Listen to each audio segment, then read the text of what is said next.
Bismillahirrahmanirrahim. Assalamualaikum warahmatullahi wabarakatuh. Alhamdulillah, wassalatu wassalamu ala rasulillah Sayyidina Muhammad ibni Abdillah wa ala alihi washabihi wa man tabi'ahu wa wala amma ba'du. Saudara-saudaraku semua, kaum muslimin yang berbahagia, alhamdulillah kita bisa berjumpa melalui channel ini, media ini. Semoga Allah Subhanahu wa taala senantiasa memberikan kepada kita banyak kebaikan dan keberkahan. Baik, dalam kesempatan yang sangat baik ini, perkenalkan, saya Sukron Ma'mun Yusuf akan menyampaikan materi seputar hikmah atau pengaruh ibadah puasa terhadap pembentukan karakter atau pembentukan akhlakul karimah. Saudara-saudaraku, kita tahu bahwa ibadah puasa adalah salah satu ibadah yang Allah Subhanahu wa taala syariatkan kepada orang-orang yang beriman, agar dengan ibadah puasa yang dilakukan mereka akan mencapai satu derajat atau tingkatan kemanusiaan, yaitu menjadi hamba-hamba Allah yang bertakwa. Dan jika kita coba uraikan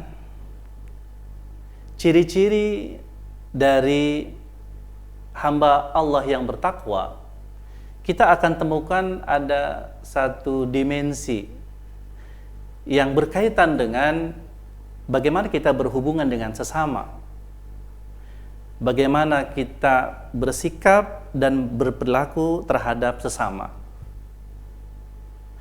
Dan sesungguhnya ini yang juga penting didapat oleh orang-orang yang betul-betul dia itu baik, konsisten dalam melaksanakan ibadah puasa, yaitu dimensi karakter atau akhlak.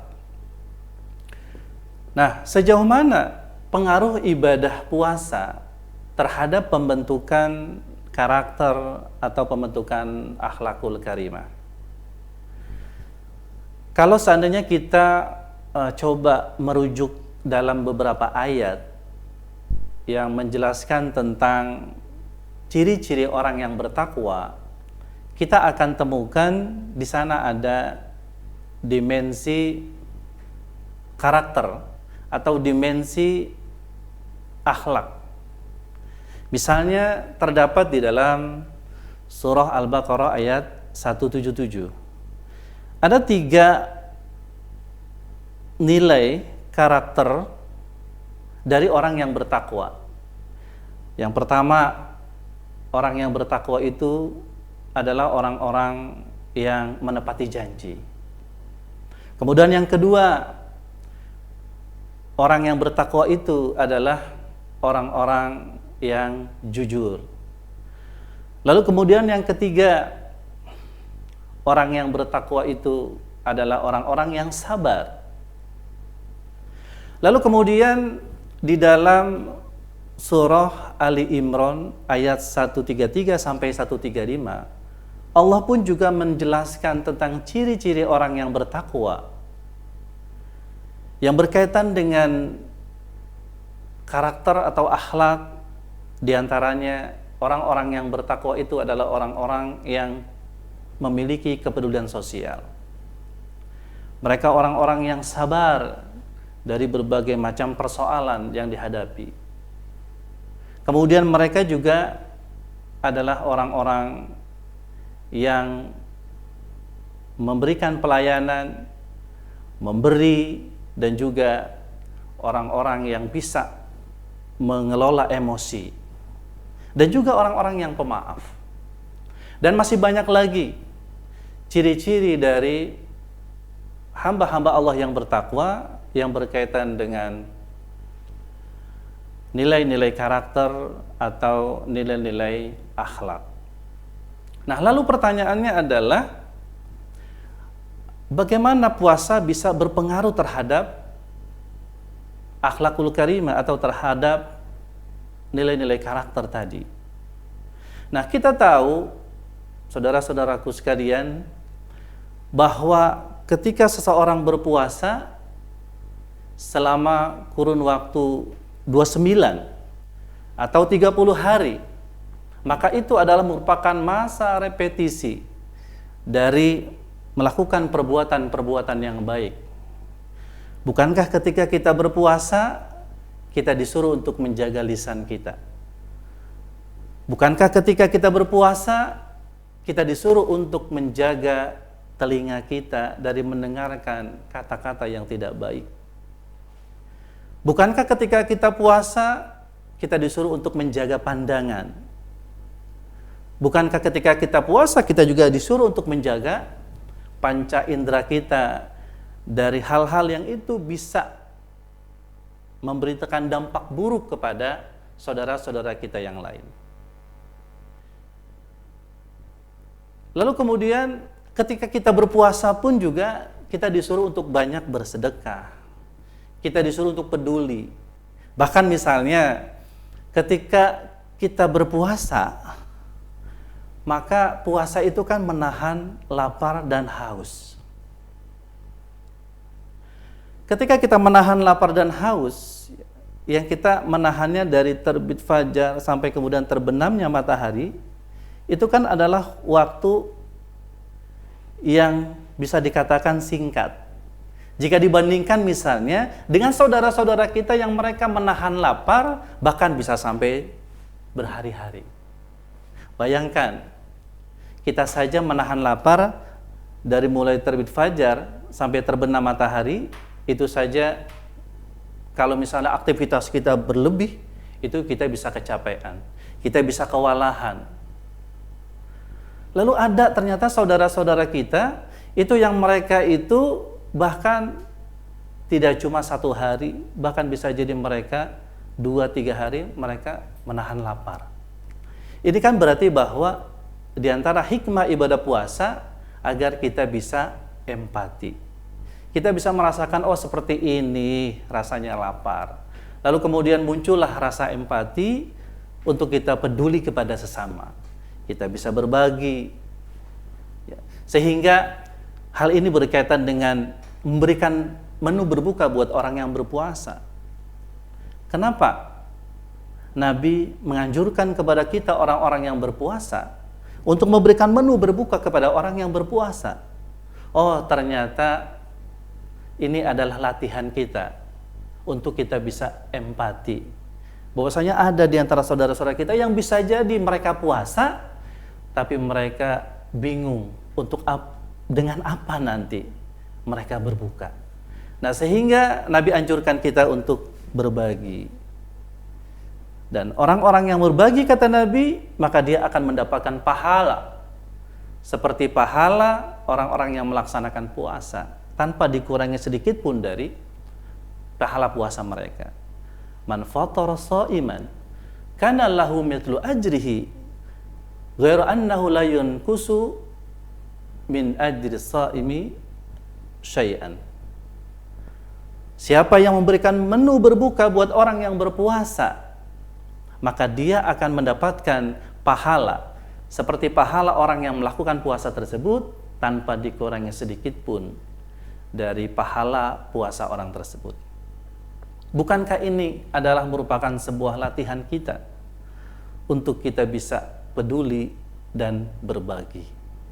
Lalu kemudian puasa yang kita jalankan pun juga ternyata memiliki manfaat yang lain. Di antaranya adalah latihan kita untuk sabar. Bukankah ketika masuk Ramadan, kita berpuasa, ternyata kita bisa sabar.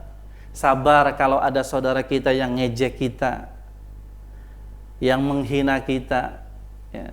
Karena kata Nabi, wa inimru'un qatalahu aw syatamahu falyaqul inni shaim. Ya. Jika seandainya kalian berpuasa, tahan emosi, tahan amarah. Jika seandainya ada orang-orang yang mereka itu menggoda, mereka itu menghina, mereka itu memancing-mancing emosi kalian, sabar. Katakan bahwa inni shaim, aku sedang berpuasa. Lalu ketika kita berpuasa pun juga kita dilatih untuk jujur. Kita dilatih untuk jujur. Dan ibadah puasa adalah ibadah rahasia.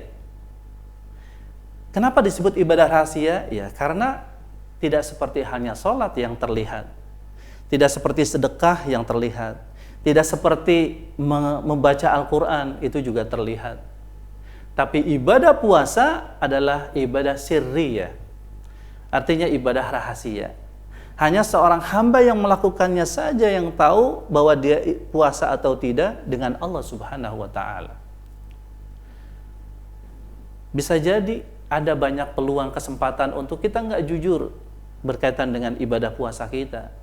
Tapi kemudian itu tidak kita lakukan. Kenapa? Karena kita ingat bahwasanya Allah Subhanahu wa Ta'ala itu memperhatikan kita. Bukankah ini sebuah latihan, sebuah pendidikan untuk pembentukan karakter kita? Nah, sehingga kalau dijabarkan lebih lanjut akan banyak makna, faidah, manfaat yang didapat oleh seseorang yang melaksanakan ibadah puasa. Nah, sehingga ketika kita melaksanakan puasa dengan baik, kita laksanakan sesuai dengan syarat rukunnya, lalu kemudian kita juga menjaga ibadah puasa kita dari hal-hal yang bisa merusak ibadah puasa kita, maka ketika kita bisa melaksanakan itu dengan baik, itu adalah latihan. Latihan agar kita dapat menjadi hamba-hamba Allah yang berakhlakul karimah. Karena sesungguhnya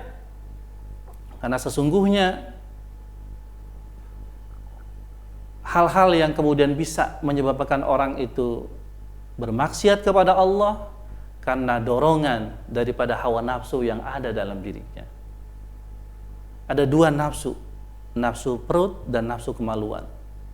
Nah, sehingga dengan adanya puasa, maka kekuatan daripada hawa nafsu tersebut dengan adanya rasa lapar, kemudian kekuatan itu bisa melemah.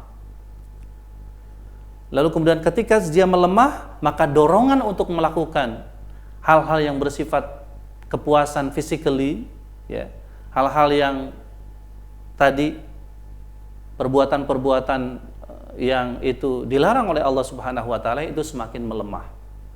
Nah, sehingga ada sebuah ilustrasi yang diberikan oleh Imam Al-Ghazali yang ini sangat bagus untuk kemudian kita renungkan. Apa kata beliau? Jiwa manusia itu diibaratkan sebagai kerajaan.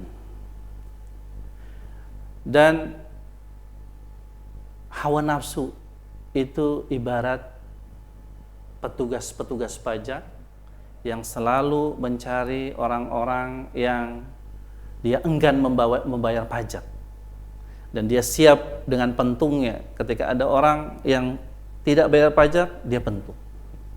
Dan kemudian amarah atau emosi itu kata Imam Al-Ghazali diibaratkan sebagai petugas keamanannya yang siap mencari siapa-siapa yang tidak membayar pajak. Lalu kemudian akal itu kata Imam Al-Ghazali ibarat para menteri. Yang para menteri ini mereka diajak dialog, konsultasi oleh raja. Dan siapa rajanya? Rajanya itu adalah hati. Kata Imam Al-Ghazali, kalau seandainya raja dalam hal ini hati dan kemudian para menteri ini tunduk di bawah hawa nafsu dan juga emosi, maka seseorang itu pasti akan mudah melakukan berbagai macam pelanggaran-pelanggaran, mudah untuk melakukan keburukan-keburukan. Tapi sebaliknya, jika seandainya hati manusia dan akal manusia ini bisa menundukkan hawa nafsu dan juga emosi, maka manusia tersebut itu akan mudah untuk melakukan kebaikan-kebaikan. Nah, ibadah puasa yang kita lakukan adalah ibadah yang mendidik kita, melatih kita untuk bagaimana supaya hati dan kemudian akal bisa mengendalikan daripada hawa nafsu dan juga mengendalikan emosi. Karena hawa nafsu, emosi tidak bisa dihilangkan, tapi dia hanya bisa dikendalikan. Dan ibadah puasa akan mampu untuk mengendalikan hawa nafsu dan juga emosi yang ada dalam diri manusia. Mudah-mudahan puasa yang kita lakukan akan mampu untuk menjadikan kita sebagai hamba-hamba Allah yang beriman kepada Allah, melaksanakan segala perintahnya, menjauhi segala larangannya, dan kemudian juga orang-orang yang berakhlakul karimah atau orang-orang yang berkarakter. Demikian, semoga bermanfaat. Wassalamualaikum warahmatullahi wabarakatuh.